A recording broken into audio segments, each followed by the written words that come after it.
Everyone, अस्सलामु अलैकुम, नमस्ते, सत श्री अकाल एंड जय श्री राम। कैसे हैं आप लोग? आई होप आप लोग बिल्कुल ठीक होंगे और मैं भी बिल्कुल ठीक हूँ। और सबसे पहले मेरी तरफ से आप सबको महाशिवरात्रि मुबारक हो, बहुत बहुत। और इसी तरह ही आप इसको सेलिब्रेट करें। और हम भी जानने की कोशिश करते हैं इस वीडियो के थ्रू कि बेसिकली ये वीडियो जो है इसमें क्या महाशिवरात्रि के बारे में बताया जा रहा है बाय सदगुरु जी। और ये वीडियो बेसिकली हिंदी में होगी तो काफ़ी अच्छे से हमें समझ आने वाला है। सो चलते हैं वीडियो की तरफ और रिएक्शन देते हैं। So let's start.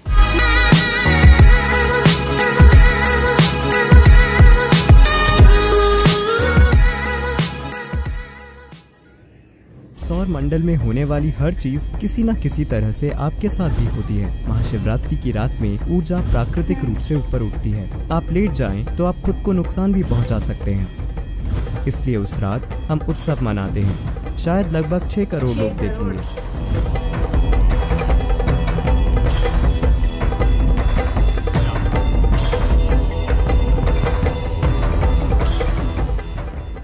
सदगुरु, आप इतने तार्किक रूप से बोलते हैं कि वो मेरे मन को ठीक लगता है, पर साथ ही आप ईशा योग केंद्र में महाशिवरात्रि का धार्मिक त्यौहार बड़े धूमधाम से मना रहे हैं।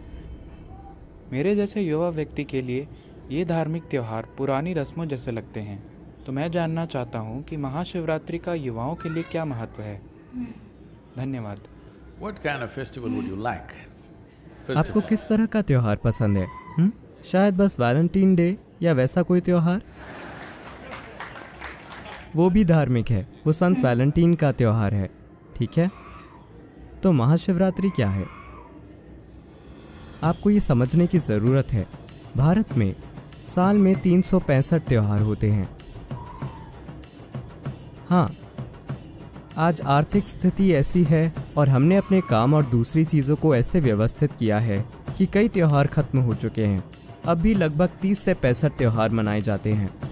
शायद इससे भी ज़्यादा। अलग अलग लोग लगभग 50 से 60 त्योहार मना रहे हैं। लेकिन ये संख्या भी घट रही है। लगभग 5 या 6 त्योहार बड़े पैमाने पर मनाए जा रहे हैं। तो उनमें से कुछ सामाजिक हैं, उनमें से कुछ धार्मिक हो सकते हैं, बहुत कम धार्मिक हैं। बाकी सभी कैलेंडर से जुड़े हैं। लगभग हर भारतीय त्यौहार कैलेंडर से जुड़ा है, यानी सौर मंडल में जो हो रहा है उससे जुड़ा है। हम कुछ ऐसा करना चाहते हैं जो बाकी सौर मंडल की उस दिन की स्थिति के हिसाब से ठीक हो। यह महत्वपूर्ण इसलिए है क्योंकि आप जिसे मेरा शरीर कहते हैं, यानी जो मानव सिस्टम है, वो इसी धरती से निकला है। ज़्यादातर लोग इसे तब तक नहीं समझते जब तक आप उन्हें दफन नहीं करते। उन्हें लगता है कि वे कहीं और से आए हैं। नहीं, ये शरीर, इसे बनाने के लिए सौर प्रणाली कुम्हार के चाक की तरह काम कर रही है। तो सौर मंडल में होने वाली हर चीज़ किसी न किसी तरह से आपके साथ भी होती है। तो सौर मंडल में जो कुछ होता है उसे बहुत ही ध्यान से समझा गया है।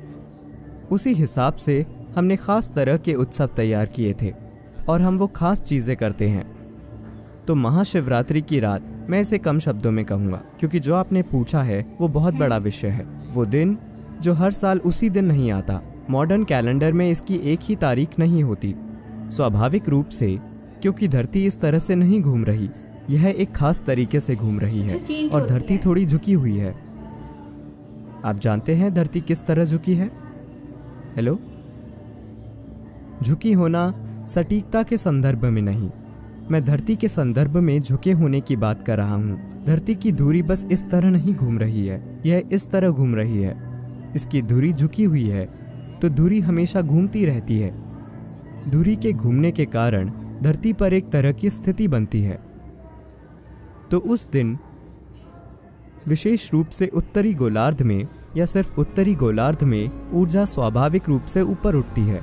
वो स्वाभाविक रूप से ऊपर उठती है। ये ऊर्जा वगैरह में मैं विश्वास नहीं करता। आप विश्वास मत कीजिए, बस जाकर समुद्र तट पर बैठिए। क्या आप पूर्णिमा की रात में समुद्र को ऊपर उठता देखते हैं? हेलो? तो अमावस्या के दिन, पूर्णिमा के दिन क्या आप देखते हैं कि समुद्र ऊपर उठने की कोशिश कर रहा है? वैसे आपके शरीर का 2/3 हिस्सा भी पानी है। आपको ऐसा क्यों लगता है कि शरीर के अंदर का पानी ऊपर नहीं उठेगा? शरीर के सभी तरल पदार्थ ऊपर उठते हैं। तो आप यह चीज़ हर जगह से देख सकते हैं। क्या आप किसी मानसिक संस्थान में कभी गए हैं? नहीं, आप वहाँ शायद बस एक बार के लिए गए हों।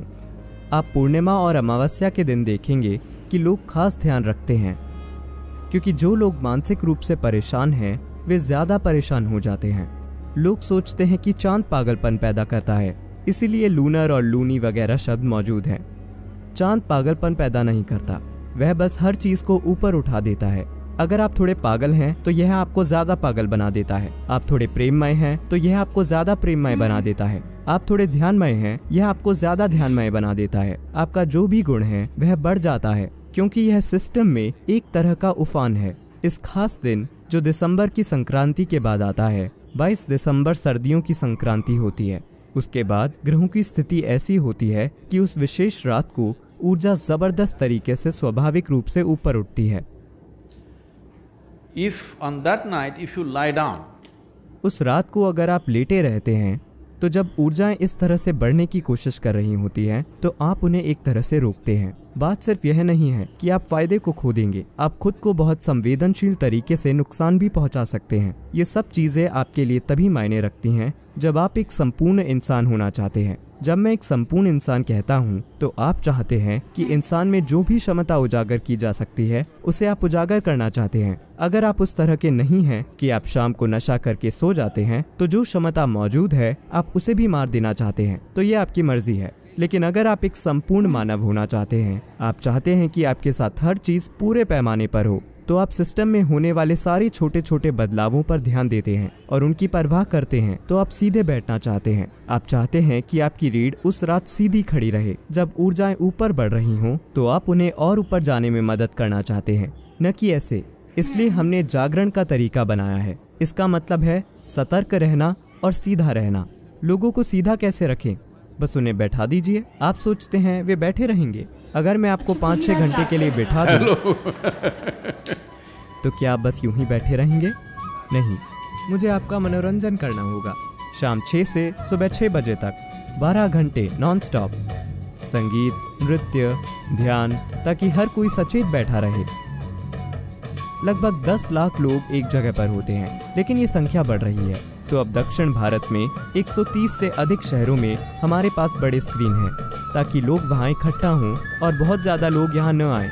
लेकिन फिर भी 7 से 8 लाख लोग एक जगह पर होंगे और 86 से अधिक चैनल इसे लाइव टेलीकास्ट करते हैं। तो कितने लाखों लोग देखेंगे हम नहीं जानते। पिछले साल कहा गया था लगभग 6 करोड़ लोगों ने देखा होगा। इस बार और ज़्यादा लोग देखेंगे। तो ये इतना विशाल हो गया है क्योंकि लोगों को इससे फ़ायदा हुआ है।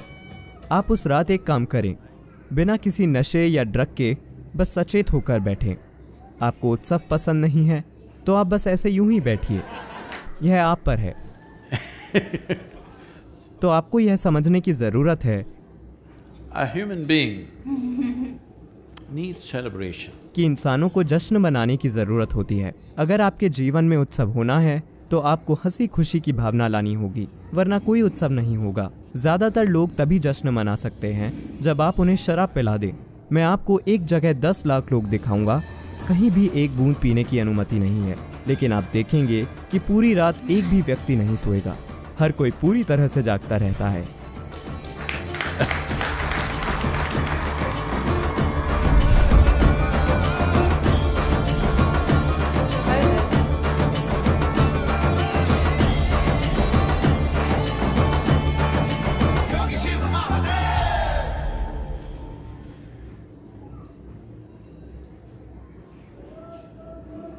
ये वीडियो थी सदगुरु जी की जो कि महाशिवरात्रि के ऊपर, और वाकई में ही इतना डीपली मैंने कभी जाना नहीं था। और काफ़ी सनातन के ऊपर, हिंदू धर्म के ऊपर हमें काफ़ी चीज़ें जो है वो जानने को मिली हैं, और जिसमें से बेसिकली महाशिवरात्रि जो है वो बहुत ही पुरजोश तरीके से लोग सेलिब्रेट करते हैं। और इसका बेसिकली जो मकसद है वो है इंसान के अंदर चेंजिंग्स लाना, जैसे कि इंसान की बॉडी जो है वो चेंज होती है, मूव करती है, उसमें इम्प्रूवमेंट आती है। तो अगर आप पूरी रात जैसे जागते हो और जाग कर गुजार देते हो तो उससे ये होता है कि आपकी बॉडी जो है वो बिल्कुल स्ट्रेट रहती है और उसमें जो है वो पॉजिटिव चेंज आते हैं। और अगर आप यही सोकर गुजार देते हो, क्योंकि आपकी बॉडी में मूव चेंजिंग्स आती रहती हैं, तो अगर आप जो है आप सोकर गुजार दोगे तो उससे ये होगा कि आपकी जो चेंजिंग्स है ना वो सही तरीके से नहीं हो पाती हैं।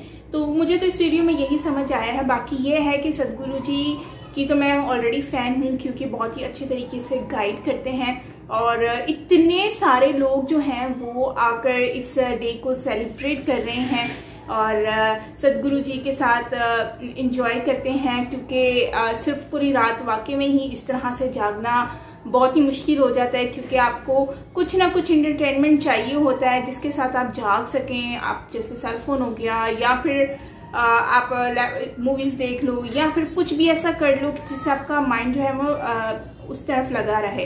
तो इन्होंने जो है इस नाइट को इस तरह से सेलिब्रेट किया है कि सदगुरु जी जो है उन्होंने एक हर साल अच्छे से वो एक ऑर्गेनाइज करते हैं।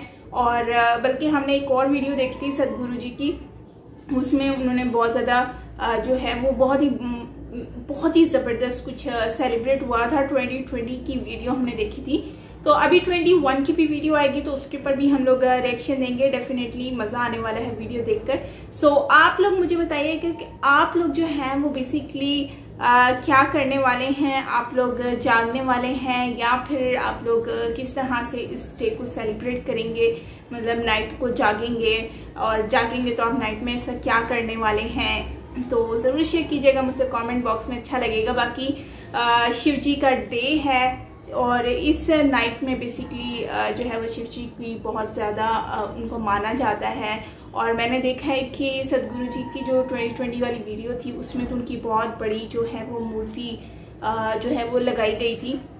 बहुत ही अच्छा सेटअप बनाया था, यकीनन अब भी हमें देखने को मिलेगा।